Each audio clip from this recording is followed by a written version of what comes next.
Bienvenue au podcast Premier Visionnement. Aujourd'hui, on parle d'un film digne de mention, ou pas, des annales du cinéma. Avant de commencer, je vous suggère fortement d'écouter le film proposé aujourd'hui, car je vais le spoiler complètement. Bonne écoute. Bienvenue au Texas. Aujourd'hui, on parle de Comancheria, sorti en 2016 et réalisé par David Mackenzie, avec Jeff Bridges, Chris Pine, Ben Foster et Gil Birmingham. Je suis Mathieu et le seigneur du podcast, c'est moi. Alors, bienvenue au podcast. Cette semaine, mais on couvre un film unique, seul. Pas de suite, pas de rien d'autre. Techniquement, ça fait partie d'une trilogie écrite par un écrivain, l'écrivain du film, dans le fond, là, Taylor Sheridan, que lui a écrit 3 films, puis c'est ça fait partie là, de sa trilogie de films. Là, c'est le 2e film là-dedans.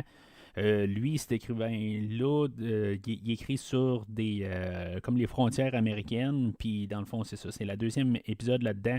Le premier film, c'était le film Cesario qui était sorti, je pense que c'était en 2015. Puis éventuellement, par la suite de ça, il va lui-même réaliser là, le 3e film. Là. Aujourd'hui, c'est, comme j'ai dit plus tôt, c'était M. Mackenzie là, qui était le réalisateur. Mais c'est ça, l'écrivain finalement va prendre les commandes là, pour finir là, sa trilogie de films là, basée là, sur les frontières américaines. Puis, dans le fond, là, tout est élaboré là, un peu là, comment que lui, dans le fond, là, lui, en écrivant les films, là, il se base sur ce qu'il sait, sur ce qu'il où ce qu'il a vécu, tout ça. Fait que c'est pas mal ça pour le film d'aujourd'hui, mais pourquoi est-ce que Premier Visionnement couvre ce film-là aujourd'hui? Ça a été demandé là, par un auditeur de couvrir le film. Là. Dans le fond, un auditeur qui a fait un don au podcast et qui, comme que je fais depuis le début d'année, je fais un peu des films à droite et à gauche. Puis, dans le fond, on continue un peu là, sur cette lancée-là. Mais c'est ça. Fait que le film aujourd'hui, là, connu. Le film, moi, je l'ai vu juste en anglais, puis je sais pas si vraiment la version en français existe. Je l'ai écouté sur Netflix, puis c'est ça, il n'y a pas de langage français. Le film Comancheria, qui était le nom original du film, là, en version anglaise, qui a été transféré là, comme nom là, par, pas communauté, là, mais tu sais.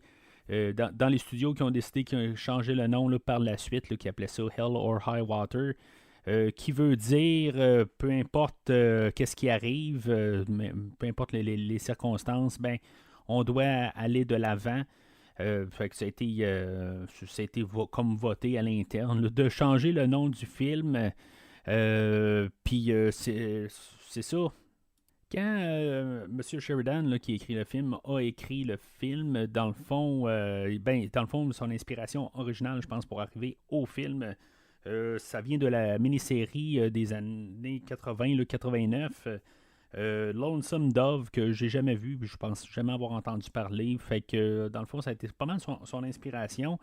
Mais tu temps qu'elle est parti là, sur M. Sheridan, puis tout complété au complet, là, par la suite aussi, c'est ça, en faisant le 3e volet de cette trilogie, par la suite, il s'est mis à écrire là, la série Yellowstone que vous pouvez probablement connaître, que j'ai pas vu, j'ai entendu parler, mais suite au départ de M. Costner, moi j'ai plus d'intérêt vraiment à écouter une série. Là. En tout cas, peut-être que laissez-moi dans les commentaires là, si ça vaut quand même la peine là, d'écouter la série, là, même si M. Costner, qui était le principal, a quitté. Ça peut faire peut-être comme un agent Mulder qui quitte là, à la fin des X-Files et qu'on l'a remplacé là, par Robert Patrick ou en tout cas quelque chose de même. Là, je sais vraiment pas comment que la série est basée sur le personnage, tout ça, mais je me suis dit, je vais vous en parler puis vous lancer là, la question.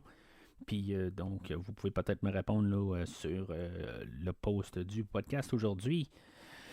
Si des fois c'est la première fois que vous écoutez le podcast aujourd'hui, ben je vous invite à suivre le podcast là, sur premiervisionnement.com où vous pouvez voir tout ce qui a été fait là, par le passé, par le podcast. Là. C'est juste une plateforme dans le fond pour vous faciliter dans le fond de voir tout ce qui a été fait au podcast. Sinon vous avez des liens directs aussi pour voir toutes les franchises que j'ai couvertes. Le podcast couvre principalement des franchises, mais comme aujourd'hui, ben on s'étale un peu en faisant des films simples.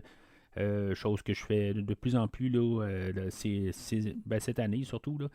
Fait que suivez le podcast là, sur les 3 réseaux sociaux, Facebook, Twitter et maintenant Instagram.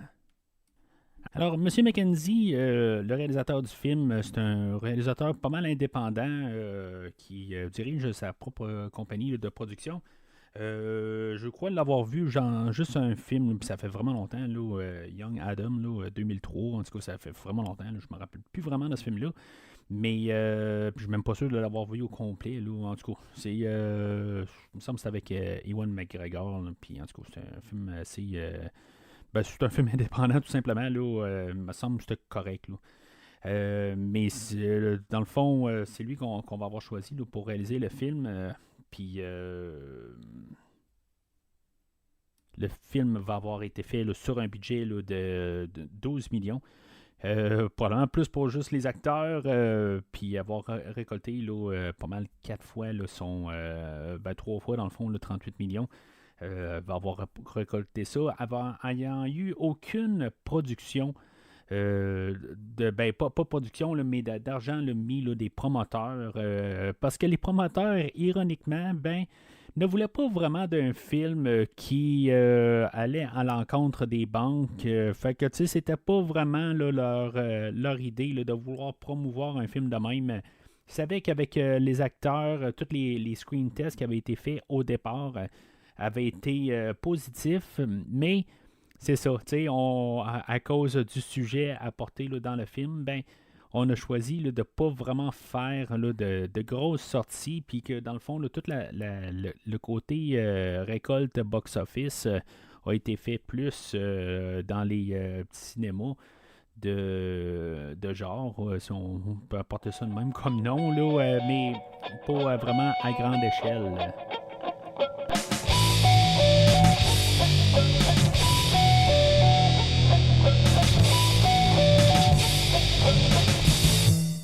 Alors, selon Wikipédia, le synopsis du film est: après la mort de leur mère, Toby Howard et son frère Tanner, celui-ci récemment sorti de prison, doivent éviter la saisie de leur propriété familiale située au Texas, en terre autrefois Comanche, un ranch à laquelle les forages pétroliers sont envisagés. Ils décident alors de commettre une série de braquages visant uniquement les agences d'une même banque, la Texas Midlands Bank, précisément celle qu'ils doivent rembourser. Les 2 frères blanchissent leur argent dans les casinos indiens et l'État voisin de l'Oklahoma. Pendant ce temps-là, l'officier Marcus Hamilton, bientôt à la retraite, se lance à leur poursuite avec son adjoint d'origine amérindienne, Alberto Parker. Fait que, dans le fond, le film, c'est sûr que, tu sais, ils veulent, comme un peu l'écrivain veut apporter, c'est un film qui veulent un peu montrer là, la vie texane, la vie de Comanche. Dans le fond, dans l'état actuel, c'est ça, dans le fond, le but un peu de l'idée, de montrer un peu comment comment que l'état des que c'est en ce moment, qu'est-ce que leur vie. On va voir comme la vie texane, ferme, les troupeaux de vaches là, quelque part, tout ça. Un petit peu la vie texane. Pareil comme les Comanches, eux autres, comment que, dans le fond, ils sont perçus par la société, comment que autrefois la terre qui était à eux, comment que maintenant ils font partie du peuple aujourd'hui, mais le peuple texan, mais en bout de ligne, comment que c'est vraiment apporté là, sur plusieurs plans. Comment ils sont acceptés, pas acceptés tout à fait, comment que c'est grisâtre là, ce terrain-là. Je pense qu'on veut démontrer ça un peu aujourd'hui. En tout cas, c'est vraiment tout apporté, le côté de la relation de ça. Mais tu sais, pas mal dans deux perspectives différentes là, avec nos deux duos qui est apporté là, du côté de la loi, de la justice, ou en tout cas, apporter ça ben, avec les officiers, dans le fond. Là. Et du côté, là, dans le fond, là, de nos voleurs ou nos frères là, qui sont poursuivis là, par nos deux officiers. Puis c'est ça, ben dans le fond, avec même le titre du film, là, ben, qui apporte dans les deux sens, ils ont chacun le moment là, que peu importe qu'est-ce qui arrive, dans le fond, ils doivent compléter leur, leur chemin. C'est pas mal tout pour ben, ces trois personnages, là, surtout, là, que ce soit le personnage de Jeff Bridges, que ce soit le personnage là, de Chris Pine, ou même le personnage là, de Ben Foster, vont chacun avoir leur moment là, de. Ils peuvent arrêter, puis juste pas continuer, mais que dans le fond, ils ont comme un but à atteindre, puis ils vont devoir l'atteindre là, pour la fin du film.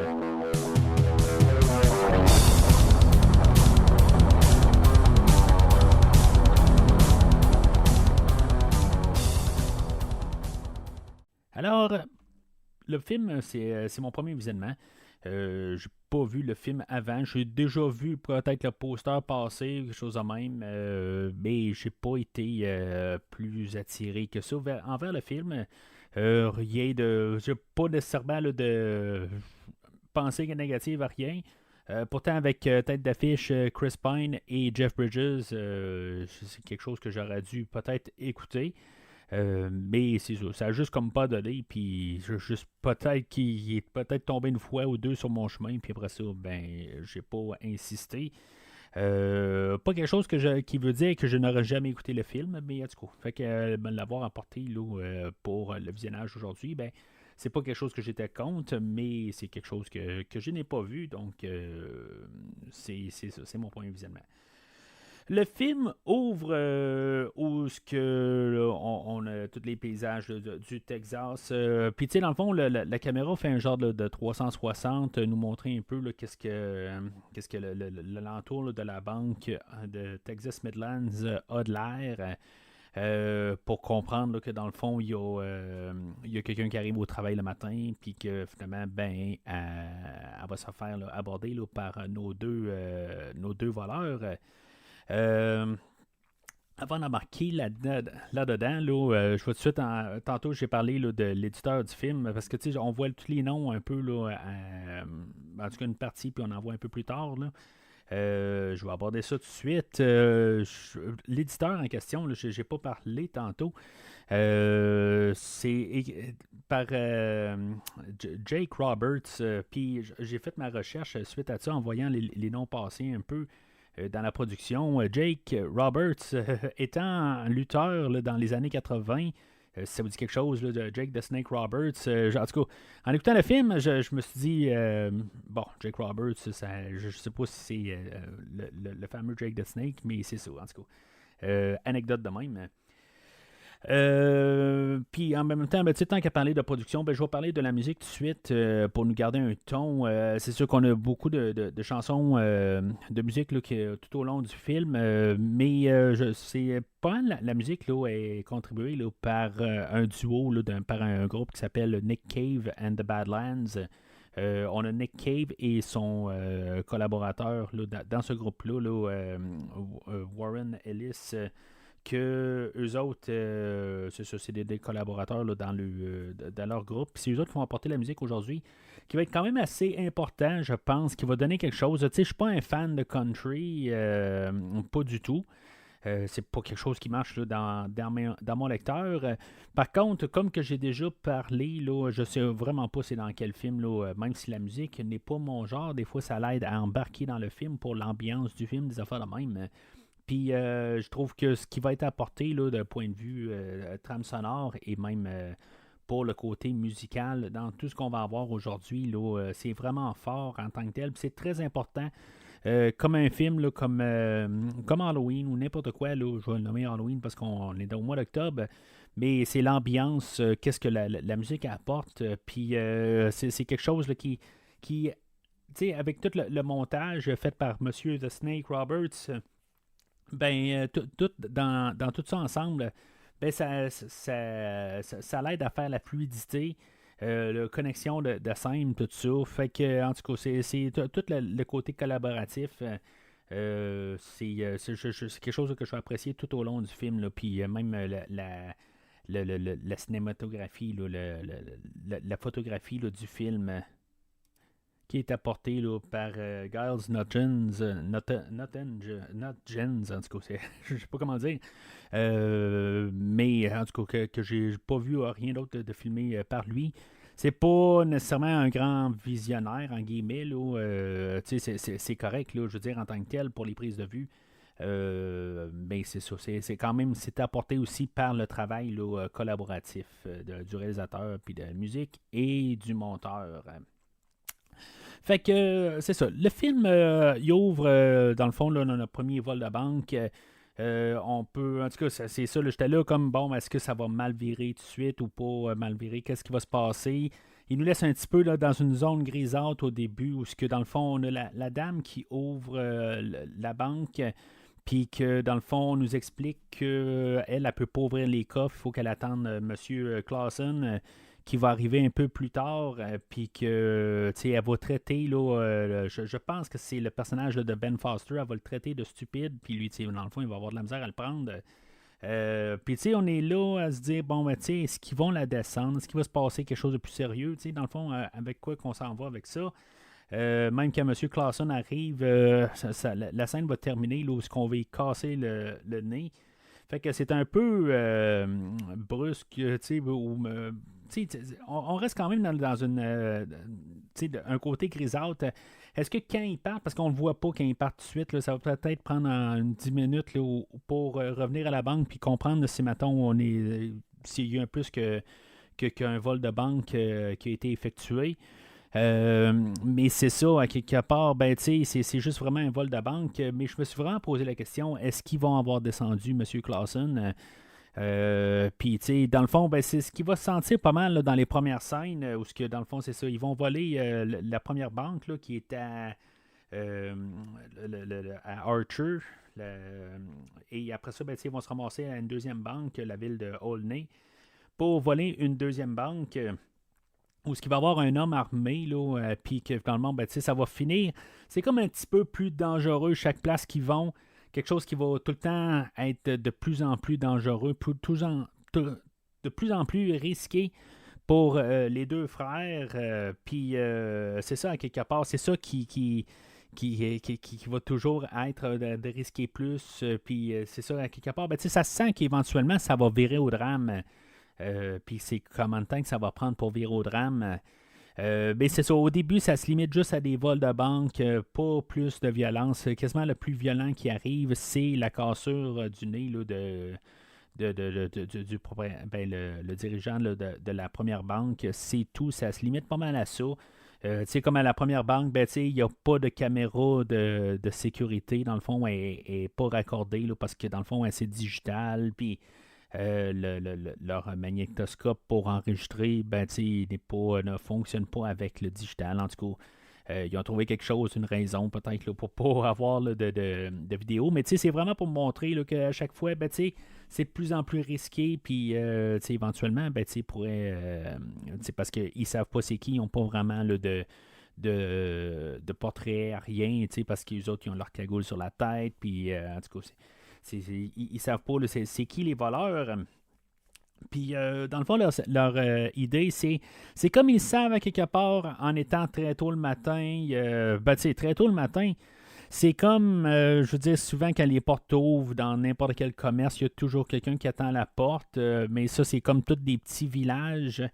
Puis, où ce que le monde ne sont pas encore réveillés le matin. En tout cas, je sais pas moi, ceux-là qu'on a, les banques qu'on a au Québec sont toujours ouvertes là, beaucoup plus tard que toutes les autres commerces, généralement. En tout cas, à moins que ça ait changé, là, c'est sûr qu'on ne va plus vraiment là, à la banque directement, là, à part pour certains rendez-vous là, spécifiques.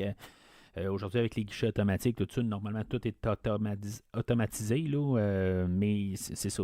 Avant, ben, quand tu allais au guichet automatique, ben, au comptoir, ben, Ça l'ouvrait genre à 10 heures le matin. Puis, dans le fond, tout était ouvert pas mal avant que la banque elle ouvre. Là, mais c'est ça. En tout cas, c'est ce qui se passe là, dans le fond, là, dans tous les villages là, dans notre Texas là, que on veut montrer. Là, puis c'est ça, tu sais, on peut commencer tranquillement à peut-être faire les morceaux là, quand on arrive à deux banques là, qui s'appellent Texas Midlands Bank, qu'il y a peut-être un lien, mais en tout cas, ça m'a pris un bout là, vraiment pour comprendre qu'il y a un lien. Puis, tu sais, éventuellement, ben, dans l'histoire, il nous arrive à nous l'expliquer que c'est vraiment quelque chose qui s'acharne à spécifiquement à la Texas Midlands Bank. Mais c'est ça, tu sais, ça aurait pu être quelque chose d'autre, là, parce que plus tard, éventuellement, ils se ramassent dans une autre banque là, rapidement parce qu'ils sont à côté là, d'une autre banque, mais c'est un petit peu. C'est parce que. Ben, c'est pour découvrir un peu c'est qui nos personnages, puis, tu sais, pour mettre ça clair, net, que c'est ça le plan. Parce que là, c'est ça, tu sais, on a un des frères, Toby, que lui qui est joué là, par Chris Pine, que ben, c'est bien sûr, moi je connais Chris Pine depuis 2009 et que j'ai vu, je pense, 3 fois. Peut-être dans quelque chose d'autre, là, mais honnêtement, c'est sûr que c'est le Captain Kirk dans Star Trek, la nouvelle, le nouveau timeline, le Kelvin Timeline qu'on appelle. Puis je l'ai vu dans rien d'autre, en tout cas de mémoire. Puis ça va être le fun de le voir aujourd'hui, de vraiment être quelque chose d'autre que le Captain Kirk ou sa version du Captain Kirk. Puis, tu sais, éventuellement, je veux parler de Star Trek, là, les films. Vous savez que je parle de Star Trek pas mal à toutes les semaines. Mais je parle pas des films de Star Trek. Puis, quelque chose que j'ai peut-être ou peut-être pas embarqué là, dans un horaire, là, dans un avenir très proche, là, de commencer à couvrir là, les films de Star Trek. Puis je trouve ça drôle aujourd'hui ben, de pouvoir avoir un autre point de repère sur M. Pine, même si je ne penserais pas couvrir le film là, de 2009 de Star Trek là, avant un bon bout. Là, peut-être là, dans plusieurs années, là, la manière que je veux arranger ça. Sauf que c'est ça, de voir une autre façade de l'acteur, que justement, il y avait juste 2 semaines et demie pour pouvoir filmer ses scènes dans le film aujourd'hui. Parce que justement, il devait aller filmer le troisième film de Star Trek, puis la contrainte de temps. Tout a été filmé par contre chronologiquement, puis ils pouvaient. Ils ont dû juste comme vraiment se dépêcher puis à tout filmer. Ça paraîtra pas, honnêtement. Je trouve que, tu sais, dans le fond, puisque c'est un peu le frère, ben, tu sais, c'est pas les deux frères ont sensiblement le même temps d'écran. Mais la manière que c'est fait, des fois les frères sont séparés tout ça, fait que ça allait, je pense, aider beaucoup là, pour ajuster les 2 semaines. Mais c'est ça, en tant que tel, là, je suis vraiment content de voir une autre façade là, de Chris Pine aujourd'hui. Puis voir que, tu sais, en tant qu'acteur, il a du talent puis qu'il est capable là, d'être autre chose que juste. Je voyais vraiment pas là, le Captain Kirk là, dans sa performance. Je voyais autre chose. Là, puis c'est ce qui montre là, quand même là, en tant qu'acteur. C'est peut-être pas un grand acteur, il y a encore du chemin à faire, sauf qu'il est capable au moins là, de faire la nuance dans ses personnages. Euh, L'acteur Ben Foster, que j'ai déjà couvert au podcast avec X-Men 3, que je me rappelle vraiment pas. Honnêtement, son personnage, je crois que c'était le personnage là, de l'ange. En tout cas, je pense, mais je vois juste de mémoire, là, ça fait quand même au-dessus de 4 ans que j'ai couvert le film. Là, fait que j'ai pas réécouté le film là, depuis ce temps-là. J'ai revu aussi là, dans quelques affaires 310 à Yuma et le film là, de Punisher là, de 2004, mais ce film-là, je me rappelle pas du tout. Là, en tout cas, qui va faire quand même une solide performance dans le film, là, comme le frère là, de Chris Pine.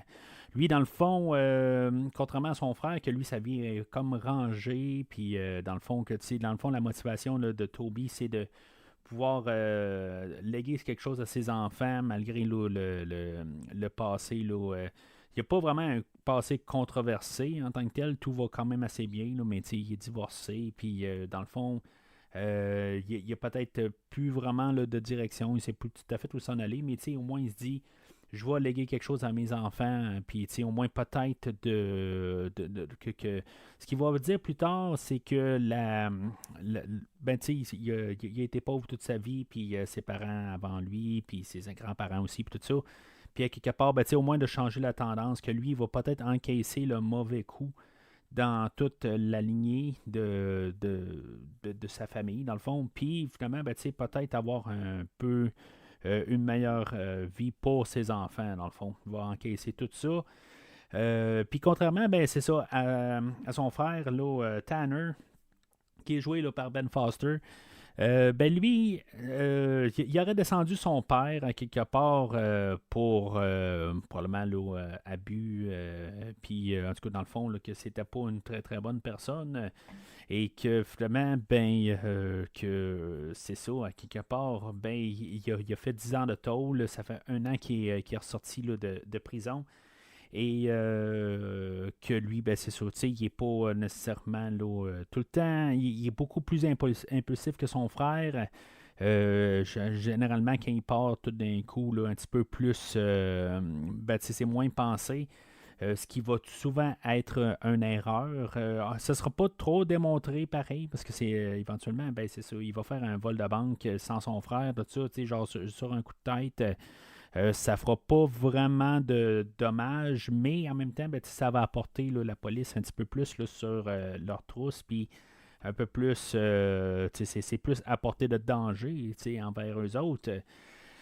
Mais c'est ça, en tout cas, l'interprétation aussi. Puis ce qui était important aussi que je veux bien signaler là-dedans, c'est que même s'ils vont montrer qu'ils ont des fois et des fois, puis qu'ils vont un peu chicaner, y a vraiment une bonne chimie entre les deux acteurs.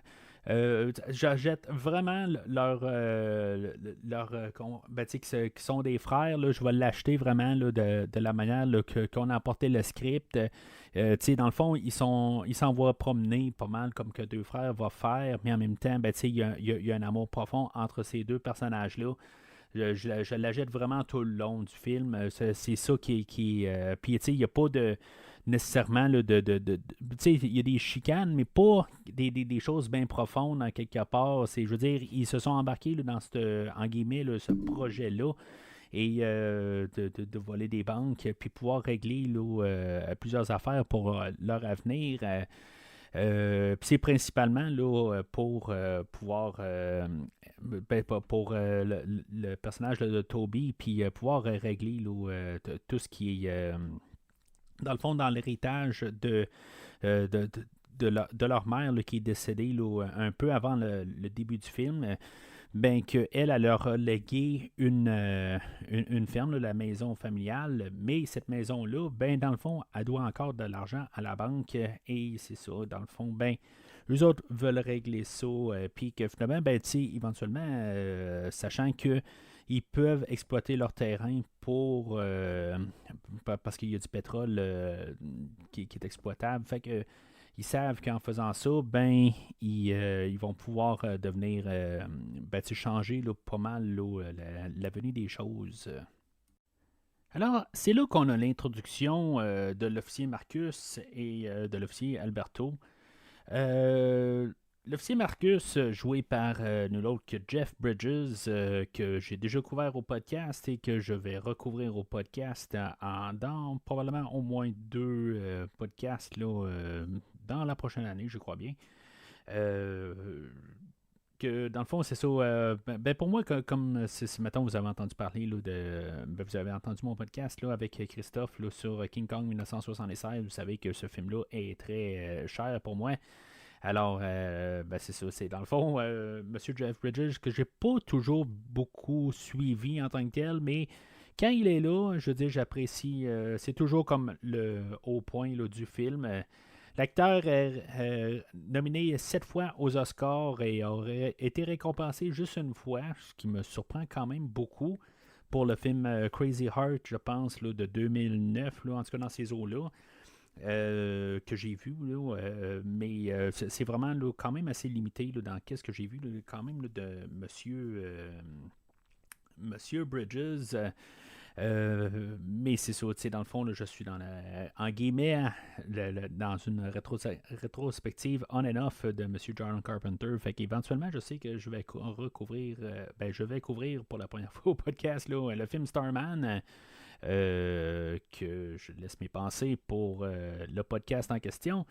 Et éventuellement, je pense tranquillement embarquer là, dans une franchise de Marvel, puis couvrir le film de Iron Man là, de 2008, que j'ai peut-être ou peut-être pas mis dans ma cédule là, dans les prochaines semaines, prochains mois, dans le fond. Là, fait que ça fait 2 fois que je dis ça aujourd'hui, mais en tout cas, c'est vraiment de la coïncidence pour Star Trek et Marvel que peut-être et peut-être pas. En tout cas, faut que je recalcule, mais que on and off, là, ça serait probablement les 2 franchises là, que je voudrais faire, là, vraiment comme peut-être en alternance ou en tout cas. Comme j'ai fait les slashers, comme que tu sais, le DC, tout ça, que j'ai fait ça, là, mais un épisode à la fois pour éventuellement arriver à les couvrir. Mais ça, c'est, je dérape. Pour Monsieur Bridges, c'est ça, je suis bien content de l'avoir aujourd'hui. Je sais pas, tu sais, c'est vraiment le film là, est partagé entre Monsieur Bridges et Chris Pine. Dans le fond, c'est eux autres qui vont être les têtes d'affiche, là, je pense, dans tout le film. Et Monsieur Foster aussi, là, très second, deuxième. Mais dans le fond, là, c'est assez important, là, je pense, avoir là, 2 têtes, là, 2 acteurs là, qui sont capables là, de nous tenir tête. Ça va aller juste à la fin du film, dans le fond, où ils vont se rencontrer face à face, qui va être, ironiquement, le dernier jour de tournage pour M. Pine et le premier jour de tournage pour M. Bridges. Alors, c'est ça dans le fond. Là. Fait que content de voir M. Bridges aujourd'hui. Et puis Alberto, là, qui est joué là, par Gil Birmingham, que vous pouvez peut-être avoir vu, là, si vous avez vu, comme j'ai parlé tantôt, là, la série Yellowstone, c'est quelque chose qui va éventuellement le jouer dans cette série-là. Ou si, mettons, vous avez écouté Twilight, ça a l'air qu'il y a un rôle dans ces films-là, à quelque part. Je sais pas, je les ai vus, mais honnêtement, j'ai voulu à peu près, comme mes cheveux, cette mémoire-là est partie. Donc, c'est les 2 acteurs, dans le fond, qu'eux autres aussi vont avoir un genre de va-et-vient en tant que tel là, de discussion qui va toujours un peu tourner dans le côté grisâtre. Que je me suis demandé, est-ce que le personnage là, de Jeff Bridges, Marcus, est-ce qu'il est, je ne veux pas dire raciste, mais est-ce que il y a quelque chose là, contre les Comanches, puis c'est ça, c'est beaucoup là, ce côté-là, dans cette partie d'histoire-là, qu'on va apporter les Comanches. Même si on va le référer un petit peu avec le frère, avec le Tanner, là, le Ben Foster, que lui, une fois, il va jouer aux cartes, puis il va avoir un Comanche à la table avec lui. Et que, tu sais, dans le fond, je me suis dit, est-ce que ça va un peu plus loin? Mais c'est là un peu que ça a commencé, là, tu sais, qu'il y a comme un peu une lumière là, qui a sonné, là, où ce que je me dis, hop, tu sais, dans les 2 bords, on parle de comment j'ai quelque chose là, qui joue en arrière de ça. Mais c'est plus une thématique en arrière. C'est vraiment pour embarquer là, dans la mentalité là, de ces personnages-là qui nous démontrent un peu, dans le fond, que qu'est-ce qu'on a sur place. Et il y a un temps, c'était les Comanches qui étaient là. Ils ont été tassés là, par les Américains et qui allaient devenir américains dans le fond, là, mais qui ont été juste tassés et que finalement, les Comanches doivent reprendre un peu ils ne doivent pas reprendre leur place, mais qui doivent vivre avec ça. Puis on a quand même un petit historique là, assez rapide là, un peu plus tard là, dans le film. Mais c'est ça, Jeff, à quelque part, lui, je l'appelle Jeff ou ça se peut, j'appelle Marcus, là, c'est plus facile, là, je pense pour moi de dire Jeff, là, mais parce qu'on se connaît en prénom, là, ça a l'air. Mais il, euh, il va arriver souvent, là, puis il va lancer toujours des cracks un petit peu envers Alberto, même dans sa scène d'introduction, il va se retourner de bord, puis il va dire ah, mais t'es habillé comme moi, puis Alberto va dire ben, tu sais, c'est notre uniforme. Puis Alberto va dire oui, c'est. Ben, Jeff va répondre mais tu sais, oui, mais tu sais, tu peux quand même t'habiller différemment. Il n'y a pas vraiment là, d'uniforme là, pour la demande qu'on nous demande. Puis c'est ça, à quelque part, ben, c'est comme si Alberto essaie là, de un peu se conformer un peu, là, tu sais, de suivre le système. Mais l'affaire, c'est que Jeff, lui, il est sur le bord de la retraite. Il est un petit peu tanné de tout. Puis à quelque part, il a tout vu. Mais c'est pas, il devient pas redondant et cliché. C'est ça que je pense qui était important. Puis qu'il aurait pu vraiment virer dans le cliché. Je me suis longtemps attendu à ce qu'il y ait des choses qui virent tout le temps un peu dans des choses qu'on a déjà vues. Et que finalement, ben, ça ne vire pas à ça. Pour dire même, je m'attendais là, à ce que le film vire un petit peu là, comme.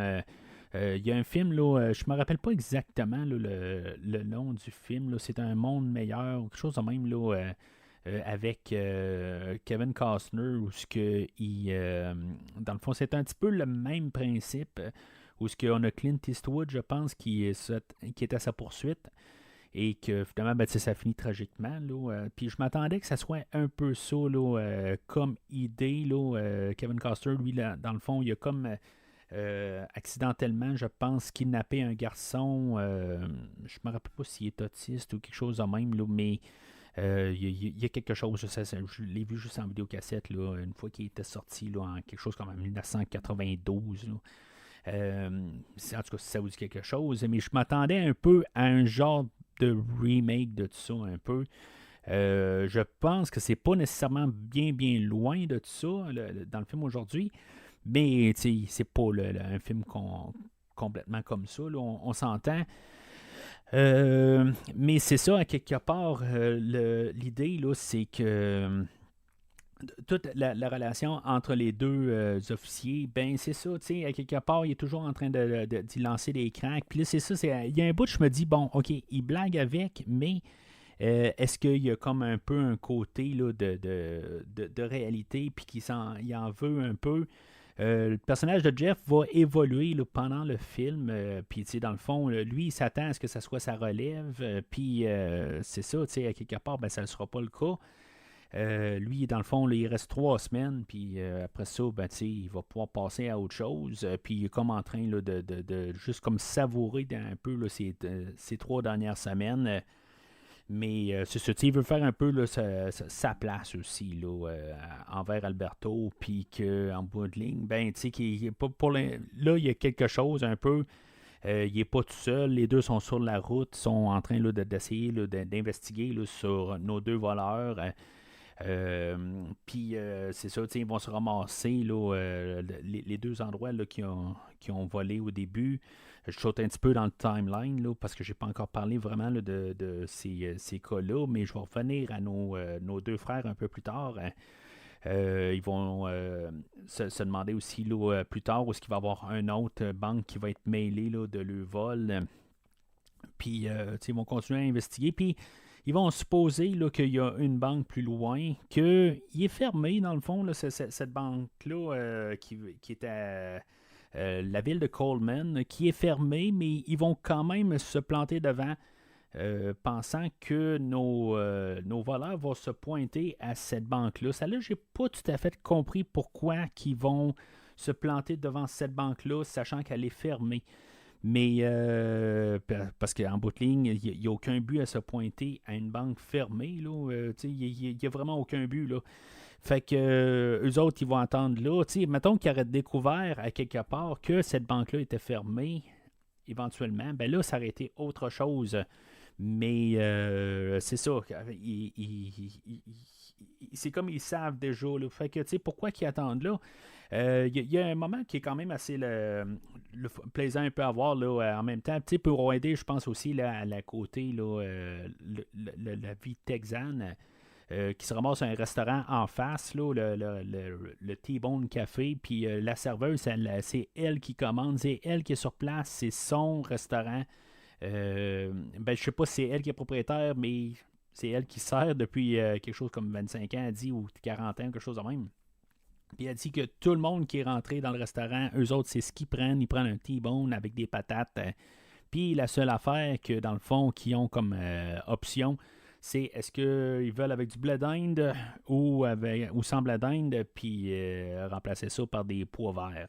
Tu sais, c'est ça, dans le fond, la question en bout de ligne. Puis, ils n'ont même pas le choix de savoir s'ils l'ont, de quelle façon qu'ils veulent leur T-bone, saignant, bien cuit. En tout cas, tu sais, c'est comme ça un peu. C'est démontrer un peu que chacun est chez eux.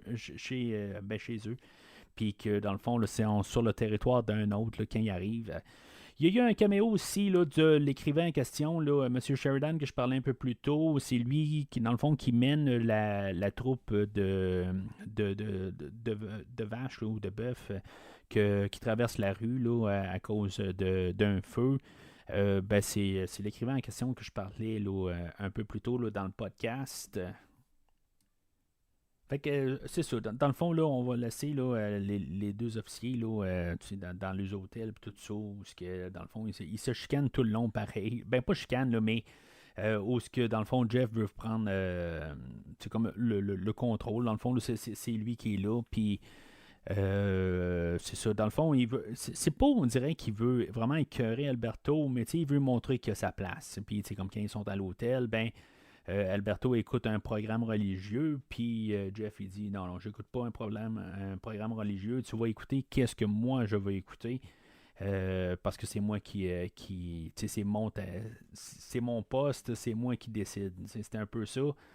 Mais c'est ça. Tu sais, à quelque part, Alberto, là, il reste quand même professionnel là-dedans. Mais c'est ça, éventuellement, ben, Jeff va un peu comprendre un peu le point de vue là, de Alberto. Quand il va y expliquer quand même, là, ben, quelque chose qui doit déjà savoir, mais quand même, Alberto va y expliquer quand même là, que il n'a pas enduré vraiment là, toutes les niaiseries là, de Jeff Bridges. Puis il va rester là, le plus professionnel, si on veut, là-dessus tout le long, à quelque part. On va dire, regarde, dans le fond, là, on s'est fait tasser, puis si mettons, là, c'était pas là, de les banques, ben, on serait encore là, dans le fond. Là, c'est ça, en bout de ligne. Fait que, on va prendre sur les frères, dans le fond, qu'est-ce qui se passe pas mal là, dans toute la deuxième acte. Les frères, là, ben, c'est ça, ils planifient là, de leur voler là, une autre banque dans les jours qui suivent. Ce qu'ils prennent, là, dans le fond, au début, on les voit là, avec, c'est une Cameroun Transam, là, je suis pas trop sûr là, de quelle voiture que c'est. Puis, tu sais, dans le fond, ils vont l'enterrer là, dans leur terrain, dans le fond. Puis, tu sais, il y a comme un tracteur là, avec une pelle. Puis, ils ont fait un énorme trou. Puis, ils enterrent la voiture. Ils partent avec une autre voiture. Ils vont au restaurant, dans le fond. Il y a la serveuse, dans le fond, là, qui, je dois le dire, dans le fond, là, elle aperçoit le Captain Kirk et dans le fond, elle est carrément là, hypnotisée là, par le capitaine et finalement, ben, elle doit l'aborder. C'est quasiment.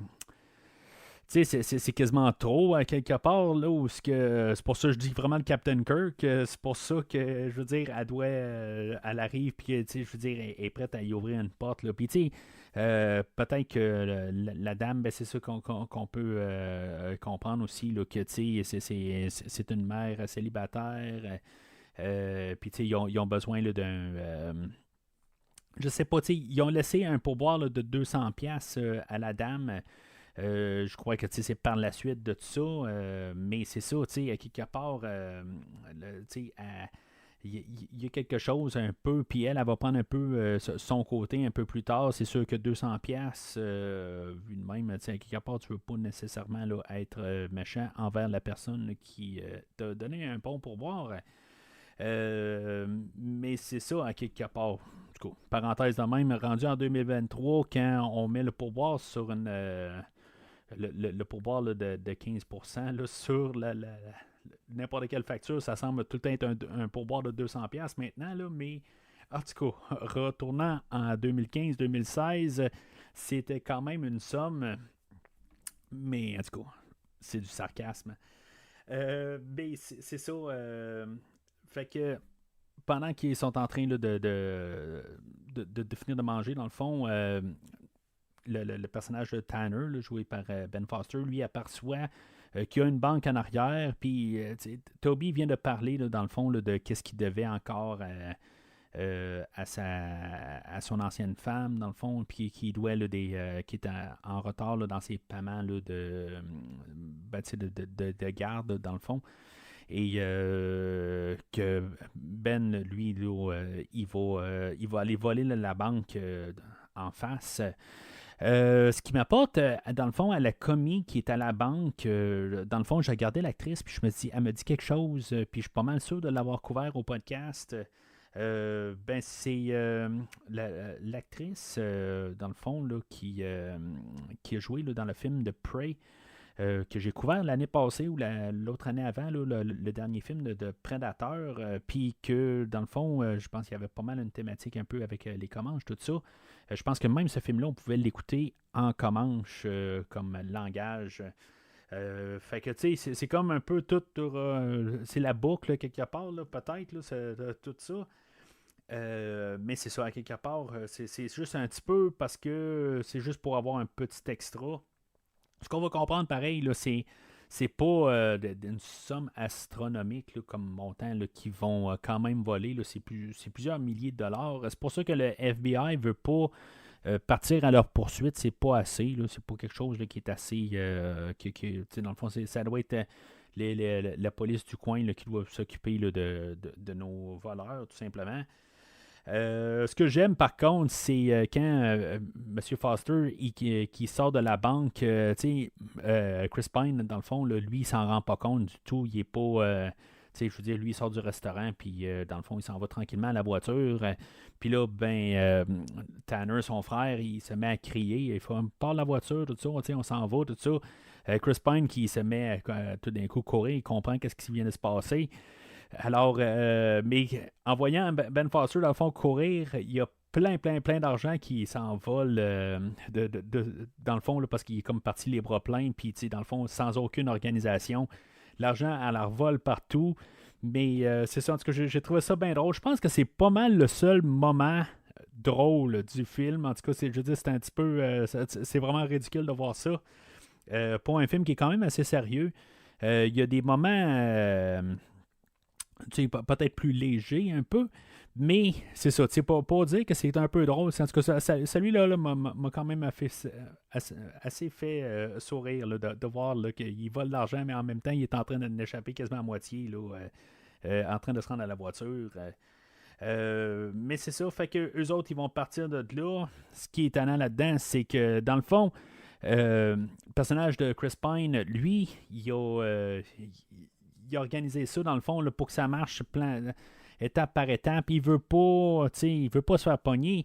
Mais tandis que son frère, lui, il sait qu'éventuellement, ils vont se faire pogner. C'est comme ça, lui, il dit, il n'y a personne qui connaît qui s'est jamais fait pogner.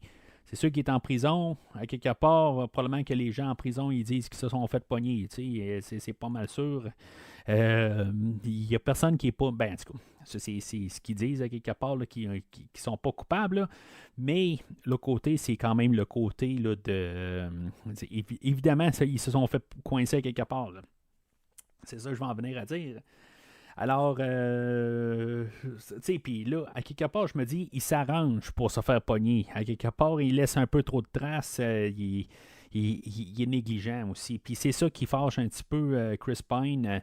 Mais malgré tout, ben c'est ça. Tu sais, ce qui est le fun là-dedans, c'est que même si ça le fâche, puis là, ils doivent avoir changé de voiture. Éventuellement, ils vont devoir acheter une autre voiture aussi là, pour. Je ne sais pas exactement quoi. C'est plus pour faire le transfert de voiture aussi. Dans le fond, ils vont acheter un vieux Bronco, puis ils vont laisser l'autre voiture sur le bord de la route. Et finalement, ben c'est ça. Tu sais, à quelque part, la voiture qui est laissée sur le bord de la route est carrément sur le bord de la route. Peut-être qu'il pourrait arriver un officier qui passe et dit bon, cette voiture-là n'a pas rapport là. On va la faire remorquer, mais en tout cas, c'est pas. Ça n'arrive pas, tout simplement. Mais il achète une autre voiture à cause de ça. Et pour finalement là, pouvoir changer de voiture puis pouvoir se sauver. Là. En tout cas, c'est le but de ça. Sauf que ils doivent dépenser de l'argent là, pour cette voiture-là. Dans le fond, c'est vraiment juste pour un aller. Il faut que la voiture elle marche là, pour quelques heures, puis c'est tout. Là. Ce qui est quand même le fun, c'est leur manière là, de comme blanchir l'argent, là, dans le fond, là, pour un peu cacher leurs traces. Après ça, ben, ils se ramassent dans un casino, ils font virer l'argent en jetons. Ils attendent un peu, dans le fond. Là, Toby reste au bar. Éventuellement, il se fait même aborder là, par une prostituée. Puis, dans le fond, lui, il veut garder son argent, tout ça. En tout cas, on voit qu'il est quand même, en guillemets, les morales aux bonnes places. Peut-être, là, en tout cas, je veux dire, il est célibataire. Il a peut-être besoin là, un petit peu là, de plaisir. Là, mais, en tout cas, on voit qu'il veut juste être guidé un peu là, par les bonnes choses, quelque part, là, qu'il n'y a pas vraiment là, de côté. En tout cas, je veux dire, ça, en tant que tel, là, je ne vois pas exactement. En tout cas, c'est ce que je peux voir, là, mais en tant que tel, j'ai pas nécessairement là, de problème contre ça. En tant que tel, là, il a le droit là, d'avoir besoin d'un peu là, d'affection aussi. Là. Mais c'est ça, à quelque part, ce qui quand même le garde, c'est que il a besoin, là, il veut garder son argent tout simplement, puis que son frère, il se rend compte de ça un peu. Ben, tu sais, il dit quand même que il pourrait quand même un peu passer son argent dans le casino, tout ça, puis dans le fond, c'est pas ça qu'il veut. Dans le fond, il veut payer les affaires. Il est pas mal guidé par ça. C'est vraiment ses enfants qu'il veut placer là, éventuellement pour qu'il ait un meilleur avenir que lui. Mais c'est ça, tu sais, ce qu'ils font, c'est ça, c'est qu'ils attendent là un peu, quelques heures, ou en tout cas, peu importe quel temps. Puis après ça, ben, tu sais, ils rencaissent, là, dans le fond, les jetons, et ils font un chèque, puis qu'ils peuvent encaisser, là, puis rentrer là, dans leur compte de banque, puis c'est comme ni vu ni connu. Et c'est comme ça que dans le fond, qu'ils réussissent à comme cacher dans le fond l'argent qu'ils ont volé. Je sais pas si c'est faisable. Honnêtement, je me dis que c'est ben trop facile à quelque part, mais peut-être que ça se fait, je sais pas. Comme la fille a dit, ils prennent n'importe quel argent quand même qu'ils payent en argent ou pas. Ils s'en foutent, l'argent c'est de l'argent. Fait que rendu là, ben, c'est quand même beaucoup de milliers de dollars. En tout cas, c'est peut-être qu'ils font par coup aussi. Ils vont à plusieurs places. C'est peut-être ce qu'ils font. Mais c'est ça. À quelque part, là, il y a aussi quelqu'un quand même qui travaille à la banque ou qui est de leur côté aussi. Fait que ça l'aide aussi un peu à cacher là, toutes les transactions. Puis qu'il n'y ait pas trop de questions qui se posent.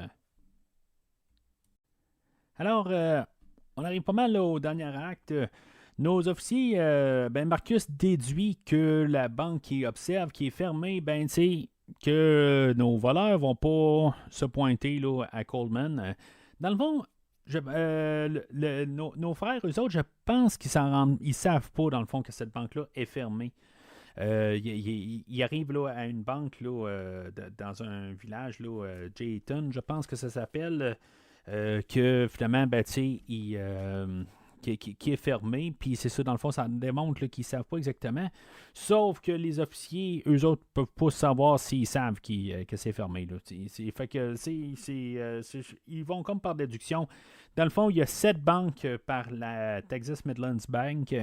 Il y en a une, c'est la première banque, là, la principale, donc qui est probablement trop armée, des affaires de même, mais elle est plus grosse. Fait que il suppose qu'il n'y a pas juste 2 personnes là, qui pourraient se pointer là, pour faire un vol de banque, qui savent que c'est probablement là, hors de leur portée.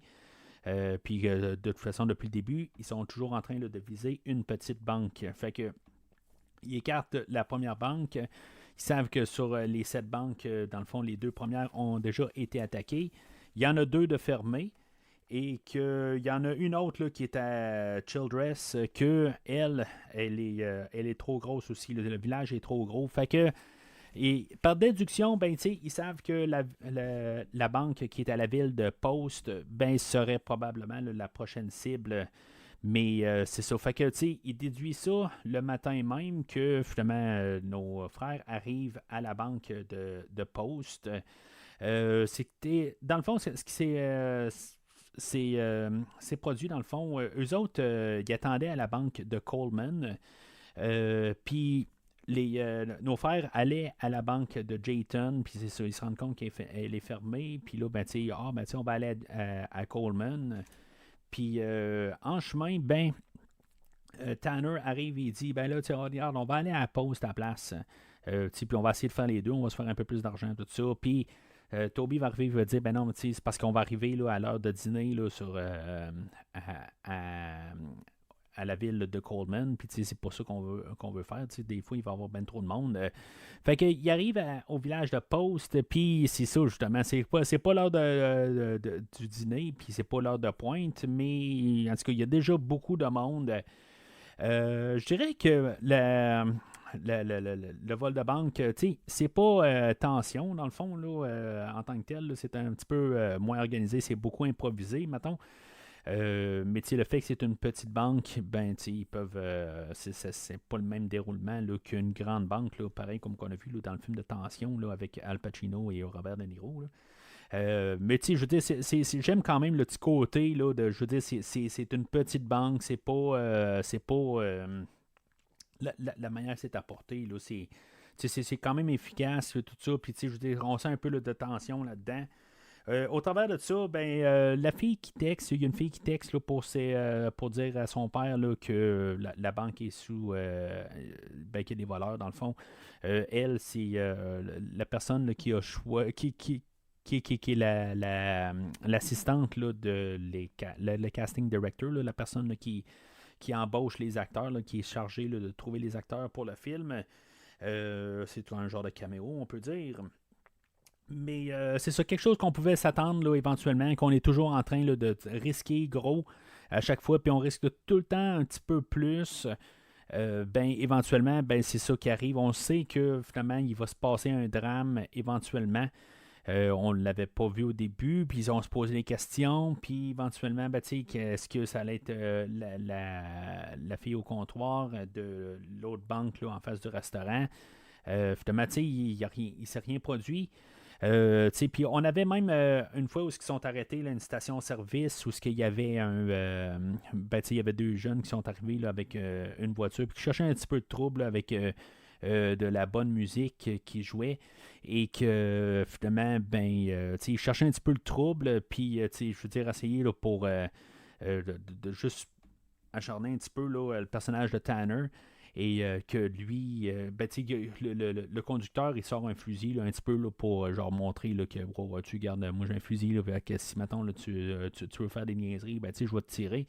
Finalement, Chris Pine sort de la station-service et ramasse là, le conducteur, tout ça. Petite scène un petit peu pas rapport, mais je pense que c'est pour montrer aussi que les deux se tiennent, puis que aussi Chris Pine il est prêt à se défendre, tout ça. S'il y a quelque chose, puis en tout cas, puis tu sais, à quelque part, je me demandais aussi si maintenant il n'allait pas se passer quelque chose, là, un drame à cet endroit-là.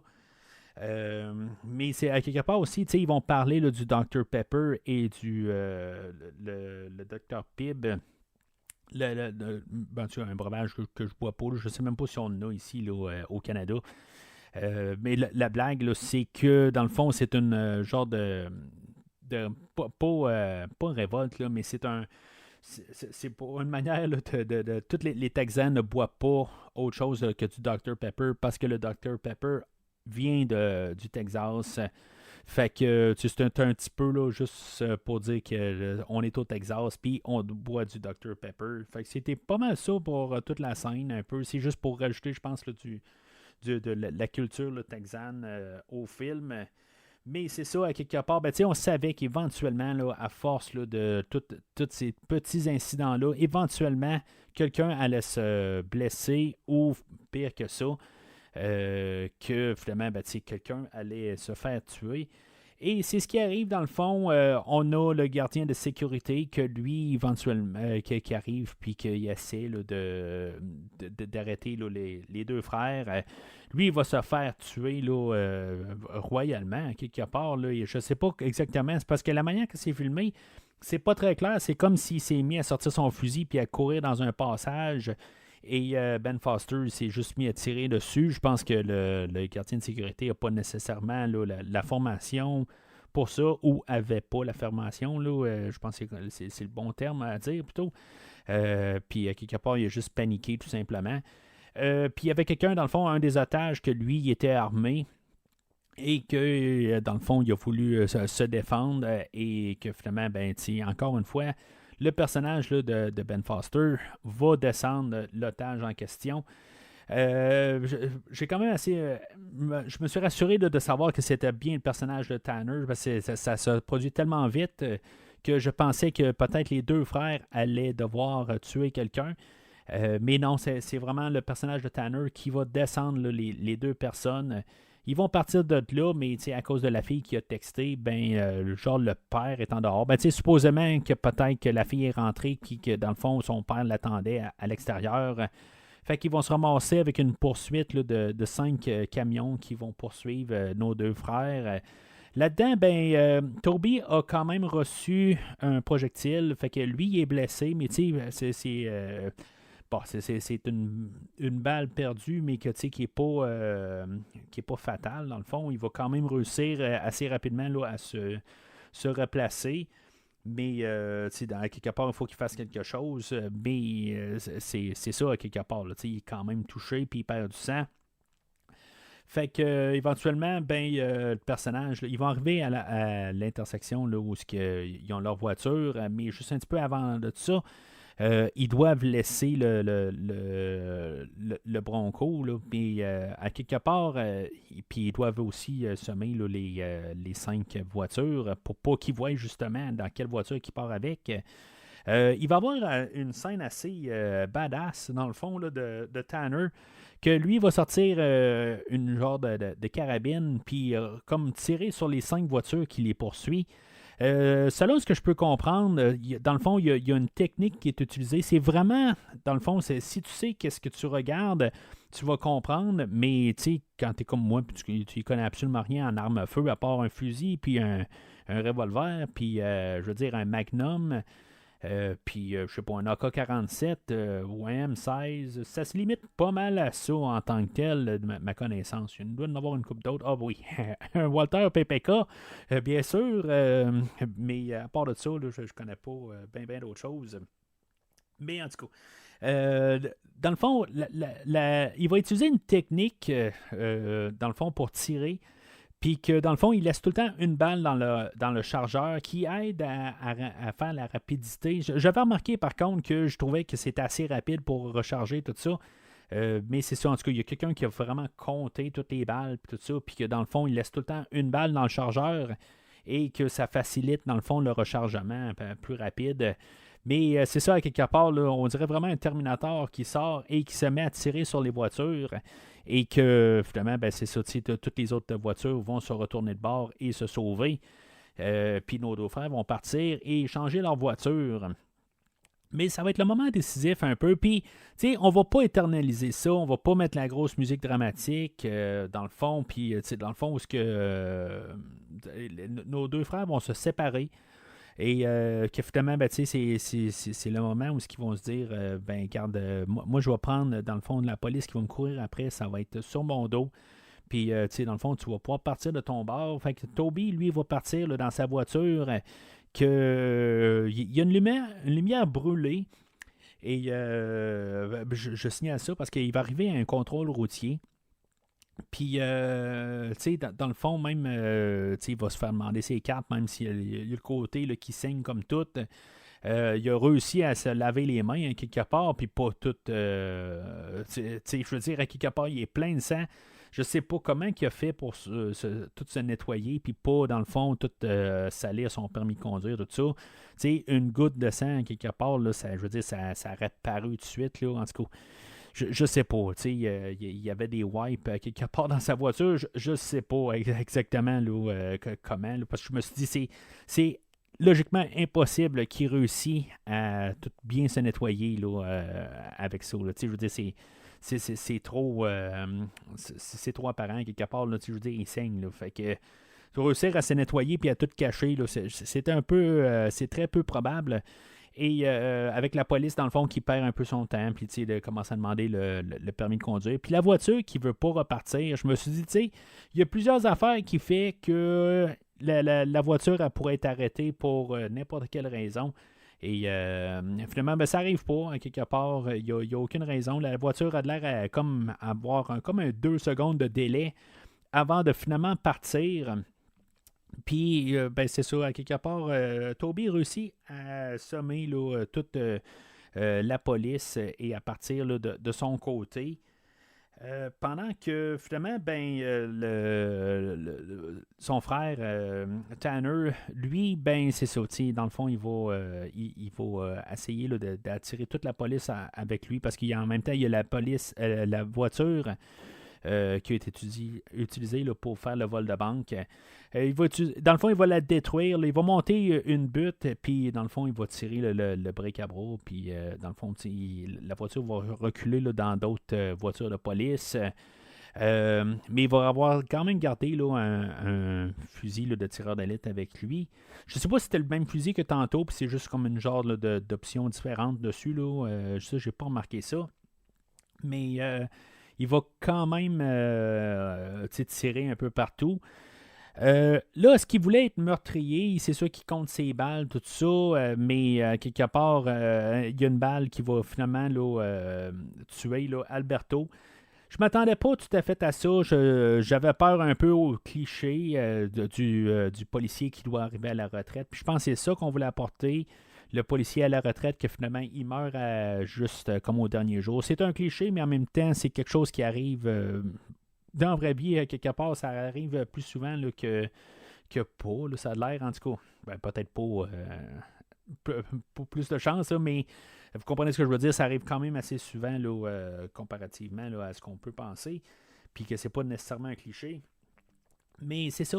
Fait que Alberto se fait descendre là, assez rapidement. Là, je veux dire, il n'y a pas de. C'est vraiment banal là, quelque part. Puis bien sûr, pendant ce temps-là, ben Jeff il est en train là, d'y lancer encore une affaire là, contre. Ben pas contre, mais tu sais, quelque chose là, juste envers Alberto. Là, il dit fais le tour, là, puis fait le tomahawk, là, tout ça, puis avec lui. Mais en disant ça, ben Alberto il reçoit carrément là, une balle entre les.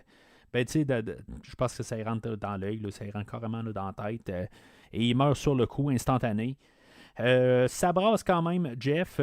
Dans le fond, dans sa performance, on voit un petit peu de panique de la manière qu'il va jouer le personnage. Quelque chose que je trouve ça le fun à quelque part. Que, des fois, on voit des moments qui n'ont pas de l'air être trop scriptés.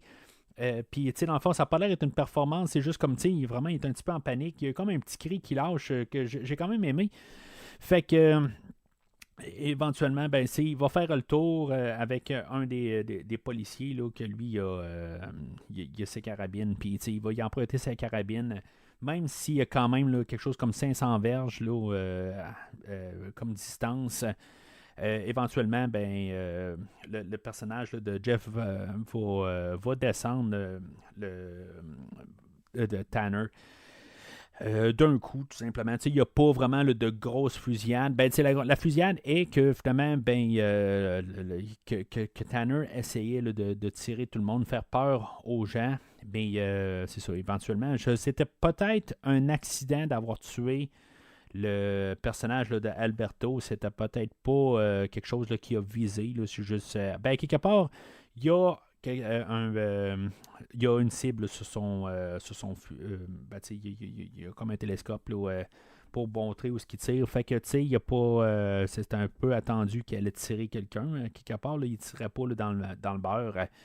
Mais suite à la mort d'Alberto, Tanner se met à tirer un peu partout aussi, puis il tire personne d'autre. Là. Fait que, il y a juste une personne qui est mort là-dedans, malheureusement. Puis c'est ça, c'est le personnage d'Alberto. Puis, c'est peut-être un peu une genre de symbolique aussi, qui en bout de ligne, dans tout ça, là, dans tout ce qui se passe, là, c'est le Comanche qui se fait assassiner là, après tout ce qui se déroule, peu importe toute la situation, ben c'est ça. Je veux dire, c'est le Comanche là, qui a été tué dans tout ça. Puis c'est ça, est-ce que c'était un peu une idée là, qui ont passé, là, qui voulaient passer? Là? Je ne serais pas surpris à quelque part que c'était ça l'idée montrer là, qu'après tout, ben, les autres conflits, ben, c'est peu importe qu'ils sont impliqués ou pas, ben, c'est lui, là, dans le fond, là, qui a écopé là, avec sa vie. Là. Alors, Toby, ben c'est ça, tu sais, il va partir de cette... réussir à éviter là, la police, puis dans le fond, il va se ramasser au casino en train de changer son argent, puis que finalement, il va entendre là, un reportage là, à la télé que finalement, ben, tu sais, son frère s'est fait descendre. Il va aller à la banque, il va aller changer l'argent, il va payer tout, dans le fond, l'argent qui est dû que dans le fond, la terre, elle va y appartenir à lui, puis que finalement, ben, qu'il va léguer à ses enfants. Il va payer ses arrérages aussi là, à sa femme. Tout va être payé. Dans le fond, il ne va plus devoir absolument rien. Il y a un bout où on a vu sa femme et ses enfants là, au courant du film. Je m'attendais à peut-être une chicane, quelque chose de même. Je veux dire, à quelque part, d'après moi, il y a quand même une bonne relation avec son ex-femme. Il n'y a pas de chicane du tout. Mais c'est ça, à quelque part aussi. On a vu un de ces garçons que lui, dans le fond, ben c'est ça, il est comme. Il est comme un peu fâché parce que ça fait quand même un an qu'il n'a pas vu son père. Il parle quand même un peu au téléphone, mais c'est juste un détail qui passe quand même. Il apporte une bière. Le Texas, c'est un des seuls États dans le fond, qui est autorisé à ce que des mineurs puissent boire de la bière. Là, en tout cas, je lisais ça, là, je me suis dit, je sais pas c'est quoi, je sais pas au Québec, on a le droit, je pense, là, en tant que tel, là, ben, quand c'est privé, là, à quelque part, mais le Texas, là, je dis, c'est bien marqué, là, privé, ils ont le droit, tout ça, en tout cas, c'est pas exactement là, les mêmes normes là, qu'au Québec, là, je peux comprendre. Mais c'est ça, à quelque part, puis il va y dire, elle fait pas le même chemin que j'ai fait. Tout ce que tu vas entendre, ben, je l'ai fait. Puis que son garçon, il dit, ben, garde, ben, je ne vais pas y croire, tout ça. Puis je trouve ça le fun parce que c'est le cliché, à quelque part, qu'on peut se dire que, dans le fond, son père, c'est un bon gars, puis tout ça. Mais Chris Pine veut quand même montrer que non, il a vraiment pas fait des bonnes choses. Puis, comprends-le. Mais qu'en même temps, ben, il l'a fait pour en guillemets, les bonnes raisons. Pareil. Je sais pas si c'est un bon message pareil. J'ai fait des mauvaises choses pour des bonnes raisons. Je sais pas. On la garde là, dans les deux sens. On peut faire toutes des mauvaises affaires pour les bonnes raisons, mais ça l'excuse pas nécessairement les mauvaises affaires. Mais c'est ça. À quelque part, il va léguer quand même tout à ses enfants éventuellement. Mais juste pour finir pour la bière, ben c'est ça, il dit fais pas qu'est-ce que j'ai fait. Puis son garçon, il dit ben regarde, tu me dis de pas faire comme pour pas partir sur des mauvaises manières, ben offre-moi pas de bière à quelque part, là, puis du coup, c'est un peu ça, mais je pense en même temps, c'est pour nous dire que dans le fond, son garçon est quand même allumé aussi, là, puis que il a compris qu'est-ce que son père il disait. Alors, il va se ramasser là, au ranch. On est quelques temps après, là, probablement là, quelques mois plus tard, peut-être même voire des années, où on a construit là, on a amené la machinerie là, pour pouvoir soutirer là, le pétrole là, du sol. Fait que ça, j'imagine, ça prend quand même un certain temps aussi acheter les machines, les apporter, puis tout ça, puis s'y installer. Puis il y en a quand même quelques-unes là, dans les champs. Éventuellement, le personnage là, de Marcus, il est tombé à la retraite, mais il reste quand même un peu, il fait là, sa vie là, il reste assis là, sur son perron, il regarde le football à la télé, mais à quelque part, ça devient redondant. Puis il est quand même un peu hanté là, par ce qui s'est passé là, dans le fond, là, probablement là, sa dernière enquête. Puis, dans le fond, il va aller visiter là, Toby là, sur sa ferme. Et ben c'est ça, dans le fond, on a finalement là, l'affront entre nos deux personnages. Comme j'ai dit, c'est le premier jour à M. Bridges sur le plateau de tournage, ben le plateau en guillemets. Là. Ils n'ont pas filmé au Texas, ils ont filmé là, au Nouveau-Mexique, juste soi-disant. Mais c'est ça, c'est le dernier jour à M. Pine. Fait que lui, il a comme tout vécu ça. Puis je trouve que c'est vraiment. J'ai parlé de tension tantôt. Ben, il y a un affront là, entre les deux personnages où ils se rencontrent au restaurant. Puis je veux dire, j'ai trouvé vraiment la rencontre entre les deux personnages un peu similaire. C'est un peu ce qu'il voulait dire, dans le fond, que là, ils vont se rencontrer. Puis qu'en bout de ligne, ben, ça reste ouvert à la toute fin. Si, mettons, ça va virer au sang, si, mettons, ils vont se battre, avoir un duel à la mort, quelque chose de même, là, dans le fond, là, mais, tu sais, puis il laisse ça là, dans le fond, là, il laisse ça dans l'air, tandis que, ben, tu sais, dans Tension, là, c'était vraiment pour expliquer que, tu sais, les deux ont le job à faire, puis, tu sais, si, mettons, ils se recroisent, ça va finir de même, ils n'hésiteront pas à se tuer, mais c'est un peu ça, je pense aussi. C'est juste de la compréhension un peu dans les deux côtés. Puis le personnage là, de Jeff veut comprendre pourquoi il y a 4 personnes qui sont mortes, puis que dans le fond, il y a quelqu'un qui s'est enrichi là-dedans. Dans le fond, le personnage de Pine, lui, il prend ça bien, ben bien. Quelque part, il se dit, bon, ben, c'est pas moi qui a fait là, les mauvaises affaires, mais il y a quand même 4 personnes qui sont mortes dans tout ça à cause de son plan. Fait que tout a commencé à partir de lui. Fait que même s'il pense faire une bonne affaire, ben, il y a quand même 4 personnes qui sont mortes. Fait que, tu sais, en bout de ligne, là, il peut l'avoir sur la conscience. C'est pour ça que je me dis, Chris Pine arrive à la toute fin, puis dans le fond, tu sais, s'il devait avoir un duel, ça aurait été là, sur le perron. Mais l'ex-femme à Pine et ses 2 enfants arrivent à ce moment même, puis qui empêche, dans le fond, l'affront. Et c'est pour ça, dans le fond, qu'à quelque part, je me dis, il n'y aura probablement pas d'affront, mais quelque part, les deux vont vivre comme un peu là, plate de toute cette. Ben, ils vont être tentés là, par cette situation-là là, pour le restant de leur jour. Pine, probablement qu'il va en avoir plus devant lui. Mais il ouvre la porte. Je pense que à quelque part, pour pouvoir avoir le côté là, de mieux dormir la nuit, là, je pense qu'il offre justement à M. Bridges de venir le rencontrer, puis peut-être qu'éventuellement, là, il pourrait peut-être y mettre du plomb entre les deux yeux. Mais c'est quelque chose que je pense que M. Bridges n'aura pas besoin de faire. Je pense que juste en arrivant à l'endroit, puis il dit que, tu sais, garde, tu as du sang sur les mains, puis tu peux pas vivre bien avec ça. Là. Puis je pense que c'est ça un peu qui va arriver, là, puis à quelque part, ben, il va pouvoir se sentir mal de ça. Éventuellement, puis il ne pourra pas dormir aussi bien là, qu'il le prétend là, la nuit. Là. Fait que ça finit, là, puis qu'en bout de ligne, ben, c'est ça, c'est ça qui est dommage d'un côté, qu'on n'a pas nécessairement de fin. Peut-être que éventuellement, là, M. Bridges, il s'est ramassé chez lui là, plus tard dans la journée ou la semaine suivante, quelque chose de même éventuellement. C'est une possibilité. Ça reste ouvert dans le fond, puis ça laisse notre interprétation à faire à la fin. C'est pas vraiment une question qu'on a besoin d'avoir une réponse. Je pense que les trois éventualités, c'est quelque chose qui peut vraiment être la solution.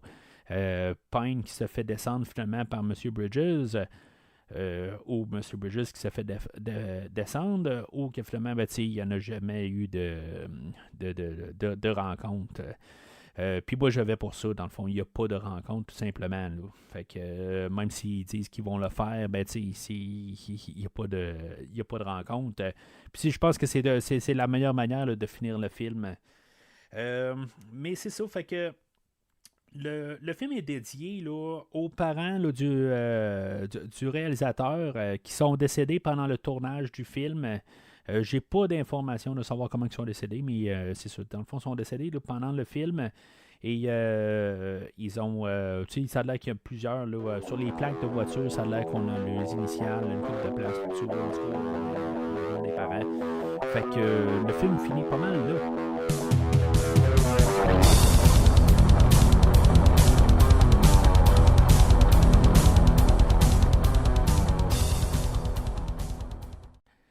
Alors, en conclusion, ben, c'est un film que je l'ai écouté 2 fois pour le podcast aujourd'hui.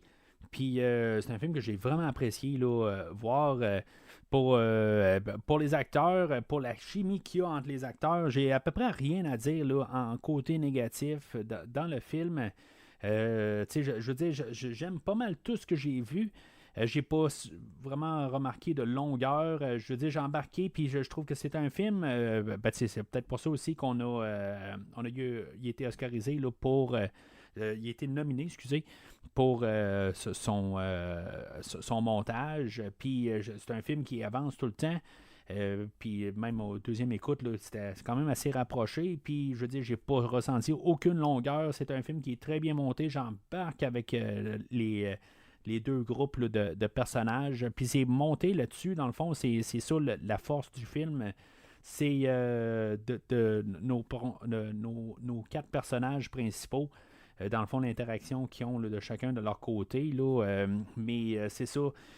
C'est sûr qu'il y a des petites affaires là, qui ne marchent pas tout à fait. Là. En tout cas, j'en ai parlé là, au courant du podcast.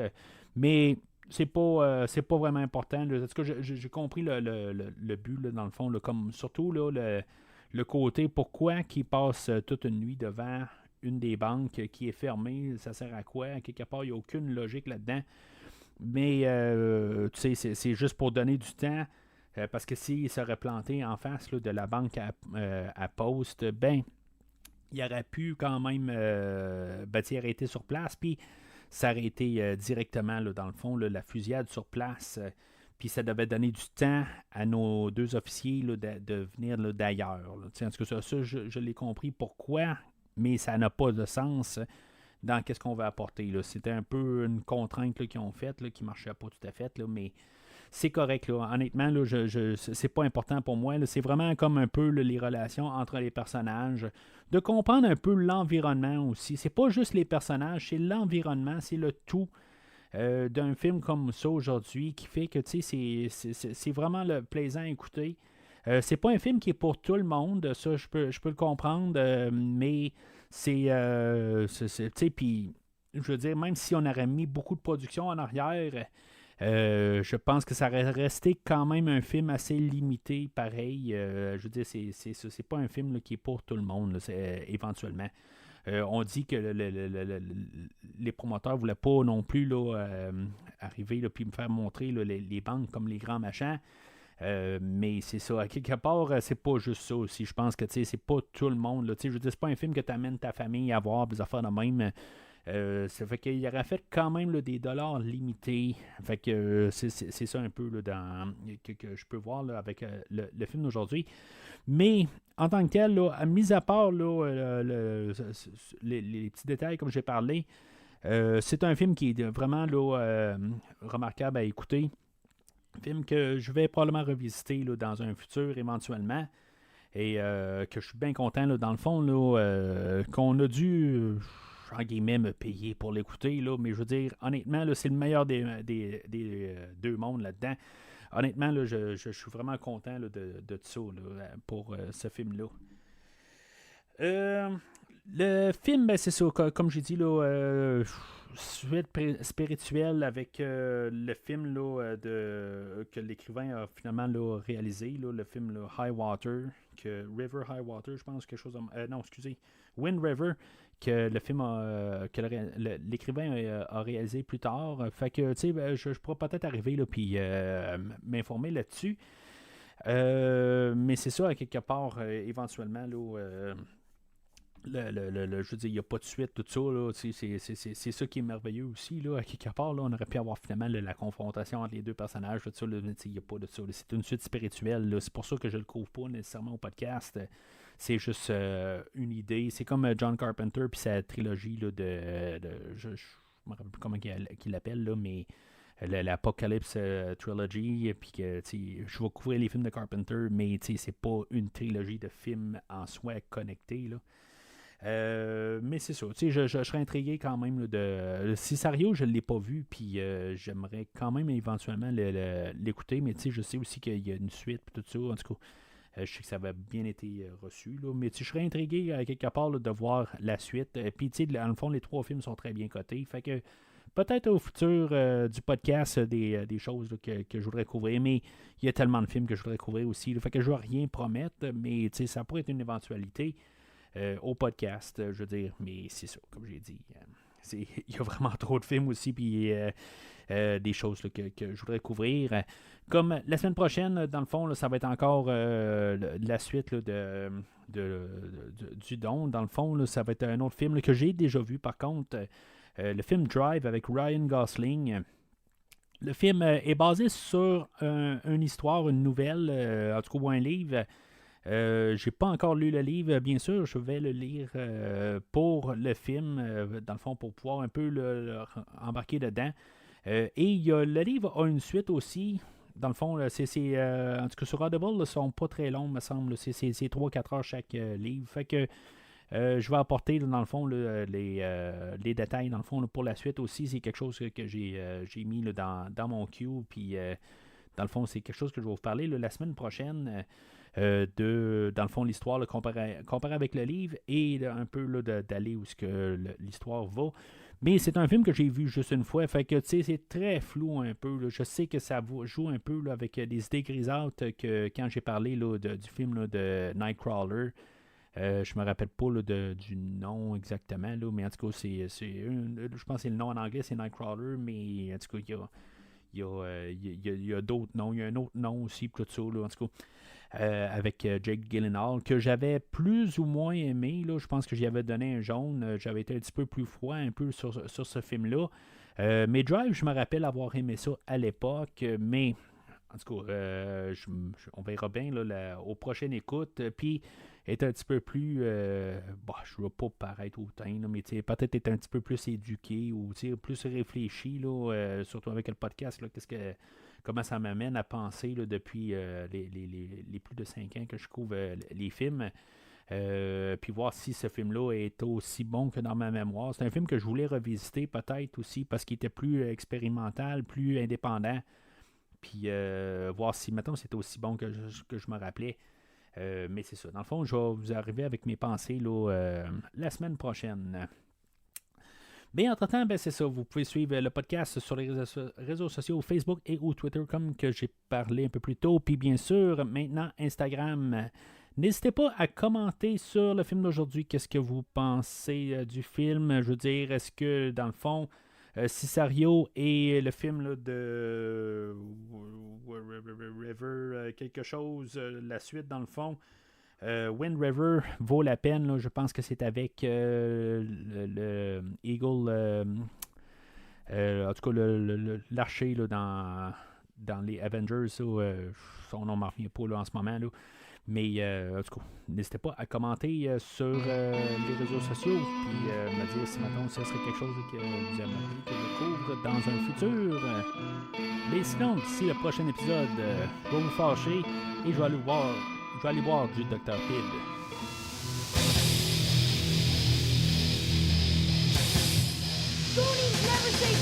Merci d'avoir écouté cet épisode de Premier Visionnement. J'espère que vous vous êtes bien amusé. Je vous donne rendez-vous la semaine prochaine pour la couverture d'un autre film. Si vous voulez entre-temps regarder le catalogue complet du podcast et télécharger des épisodes passés, rendez-vous sur premiervisionnement.com. Vous pouvez aussi suivre le podcast sur plusieurs plateformes, dont Apple Podcasts, Spotify, Podbean, Google Podcasts, Amazon Music et YouTube. N'hésitez pas à donner une critique de 5 étoiles sur la plateforme de votre choix. Vous pouvez également suivre Premier Visionnement sur Facebook et Twitter pour rester informé de nouveaux épisodes. Premier Visionnement a besoin de votre aide pour grandir. Vous pouvez partager le podcast avec vos amis qui s'intéressent au cinéma de tout genre. And you will know my name is the Lord when I lay my fingers upon thee. Le podcast a également besoin de votre support monétaire pour continuer. Avec un don de 10$ pour un ou 25$ pour 3 films non franchisés disponibles sur Netflix ou n'importe quel support nécessitant pas un achat, le podcast s'engage à couvrir votre choix dans les 3 mois pour vous remercier de votre don. You can't handle the truth. En espérant vous voir au prochain épisode. My mom always said life was like a box of chocolates. Bienvenue au Texas. Aujourd'hui, on parle de Comancheria, sorti en 2016 et réalisé par David Mackenzie, avec Jeff Bridges, Chris Pine, Ben Foster et Jill Hamilton. Hamilton.